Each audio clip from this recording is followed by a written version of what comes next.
ನೀನು ನನ್ನ ಸಂಬಂಧ ಇಟ್ಕೊಂಡು ನಾನು ಇಟ್ಕೊತೀನಿ, ನಿನ್ಗೆ ಬೇಡ ನನಗೆ ಆಗಬೇಕು ಅಲ್ವಾ.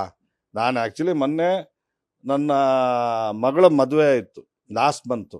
ನನ್ನ ಮಗಳ ಮದುವೆಗೆ ನಾನು ಫೋನ್ ಮಾಡಿದ್ದೆ ದರ್ಶನ್ಗೆ, ಹೇಳ್ದು ಆಯಿತು ಗುರುಗಳೇ ಬರ್ತೀನಿ ಖಂಡಿತವಾಗ್ಲು ಅಂತೇಳಿ ಅಂದು. ಆಯಿತು ಅಂತೇಳಿ ಬರ್ಬೇಕು ಹೇಳಿ ದರ್ಶನ್ ಅಂತೇಳಿ ಹೇಳ್ದೆ ನಾನು, ಗುರುಗಳೇ ಖಂಡಿತ ಬರ್ತೀನಿ ಅಂತೇಳಿ ಅಂದರು. ಅಷ್ಟೇ, ಅಷ್ಟು ಬಿಟ್ಟರೆ ಬೇರೆ ಎಂತ ಮಾತಾಡಿಲ್ಲ ನಾವು ಯಾವತ್ತೂ. ಏನಿದೆ ಮಾತಾಡೋಕೆ? ಏನು ವ್ಯವಹಾರ ಮಾಡ್ತಾ ಇದ್ದೀವಾ? ಯಾವ್ದಾನ ಪಿಕ್ಚರ್ ಮಾಡ್ತಾ ಇದ್ದೀವಾ? ಹಾಂ, ಮತ್ತೆ ಇದ್ರ ಜೊತೆಗೆ ಇಂಡಸ್ಟ್ರಿನಲ್ಲಿ ಬ್ಯಾನ್ ಅನ್ನೋ ವಿಚಾರ ಓಡಾಡ್ತಾ ಇತ್ತು. ಮತ್ತೆ ಅಸಹಕಾರ ಅಂದ್ರೆ ಅಕಸ್ಮಾತ್ ಏನಾದ್ರು ಇದು ಆರೋಪ ಸಾಬೀತಾದಲ್ಲಿ ದರ್ಶನ್ ಅವರ ಸಿನಿಮಾ ವಿಚಾರದಲ್ಲಿ ಅಸಹಕಾರ ತೋರಿಸುತ್ತೆ ಇಂಡಸ್ಟ್ರಿಯನ್ನು. ಈ ವಿಚಾರ ವಾಣಿಜ್ಯ ಮಂಡಳಿ ಅಧ್ಯಕ್ಷ ಕೇಳಿದ್ರು ಒಳ್ಳೇದು.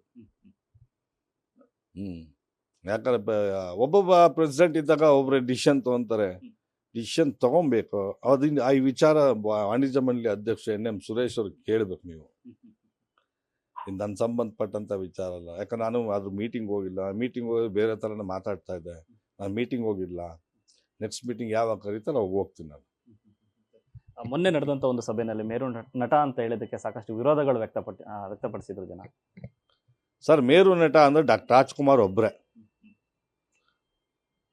ಹೇಳೋದು ವಿಷ್ಣುವರ್ಧನ್, ಅಂಬರೀಷ್, ಶಂಕರ್, ಇವರೆಲ್ಲ ಅನಂತ್ನಾಗ್, ಶ್ರೀನಾಥ್, ಇವರೆಲ್ಲ ಮೇರು ನಟರು.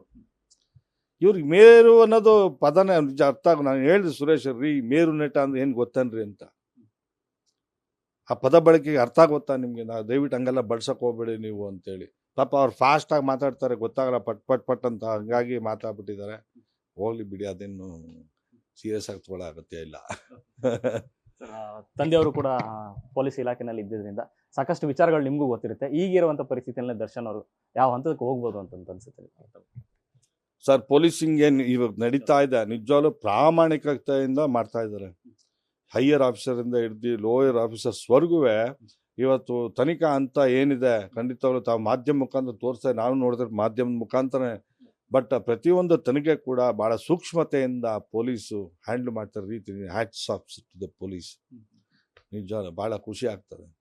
ಯಾಕಂದ್ರೆ ನೋಡಿ, ನಾನು ಇವತ್ತು ಪ್ರಕರಣ ಪಾಪ ಅವ್ರು ಲಾಸ್ಟ್ ಸಂಡೇಯಿಂದ ಗೊತ್ತಾಗಿದ್ದು, ಸಂಡೇಯಿಂದ ಅವ್ರಿಗೆ ಗೊತ್ತಾಗಿದ್ದು ಹೆಣ ಇದಾಗಿದ್ದು ಕಾಲುವೆಯಲ್ಲಿ. ಅಲ್ಲಿಂದ ಹಿಡ್ದು ಇವತ್ತು ಅವರೆಲ್ಲ ನಿದ್ದೆನೇ ಮಾಡಿರಲ್ಲ ಪಾಪ. ನಿಜವಲ್ಲ, ಅವ್ರ ಹೆಂಡತಿ ಮಕ್ಕಳ ಕಥೆ ಏನಾಗಬೇಕು? ಯಾಕಂದ್ರೆ ನನಗೆ ಗೊತ್ತು, ನನ್ನ ತಂದೆ ಪೊಲೀಸ್ ಆಫೀಸರ್ ಅದು. ನನ್ನ ತಂದೆನ ನಾನು 3 ದಿನಕ್ಕೊಟ್ಟಿಗೆ ಒಂದು ಸತಿ ನೋಡ್ತಾ ಇದ್ದೆ, 4 ದಿವಸಕ್ಕೆ ಒಂದು ಸತಿ ನೋಡ್ತಾ ಇದ್ದೆ. ಯಾಕಂದ್ರೆ ನಾನು ಮನೆಗಿರ್ಬೇಕಾದ್ರೆ ಅವ್ರು ಡ್ಯೂಟಿಗೆ ಹೋಗಿರೋರು, ರಾತ್ರಿ ಮನೆಗಿರ್ಬೇಕಾದ್ರೂ ಬಂದಿರೋರು. ಆ ಥರ ಒಂದ್ಸಲ ಎಚ್ಚರ ಆದಾಗ ಮಾತ್ರ ನಮ್ಮ ಅದೃಷ್ಟ ಇದ್ದರೆ ನಮ್ಮ ತಂದೆ ಮುಖ ನೋಡ್ತಾ ಇದ್ದೆ. ಆ ಥರ ಇತ್ತು. ಬಟ್ ಎಷ್ಟು ಕುಟುಂಬಗಳು ಪೊಲೀಸ್ ಆಫೀಸರ್, ಪೊಲೀಸ್ ಆಗ್ಬೋದು, ಹೆಡ್ ಕಾನ್ಸ್ಟೇಬಲ್ ಆಗ್ಬೋದು, ASI ಆಗ್ಬೋದು, ಸಬ್ ಇನ್ಸ್ಪೆಕ್ಟರ್ ಆಗ್ಬೋದು, ಇನ್ಸ್ಪೆಕ್ಟರ್ ಆಗ್ಬೋದು, ACP, DCP, ಪಾಪ ಎಲ್ಲ ಕುಟುಂಬಗಳು ಪಾಪ ಎಷ್ಟು ನಿದ್ದೆ ಕೆಲಸ ಮಾಡ್ತಾರೆ. ಭಾಳ ಖುಷಿ ಆಗ್ತದೆ. ಪ್ರಾಮಾಣಿಕವಾಗಿ ಮಾಡ್ತಾ ಇದ್ದಾರೆ, ಎಲ್ಲೂ ಕಾಂಪ್ರಮೈಸ್ ಮಾಡ್ತಾ ಇಲ್ಲ, ಎಲ್ಲೂ ಇನ್ಫ್ಲುಯೆನ್ಸ್ ಯೂಸ್ ಮಾಡ್ತಾ ಇಲ್ಲ. ಬಟ್ ಯಾವುದೇ ನಾನು ಹೇಳೋದು ನ್ಯೂಸ್ ಫಸ್ಟ್ ನಿರ್ಭೀತಿಯಿಂದ ನಿಮ್ಮ ಪರವಾಗಿ.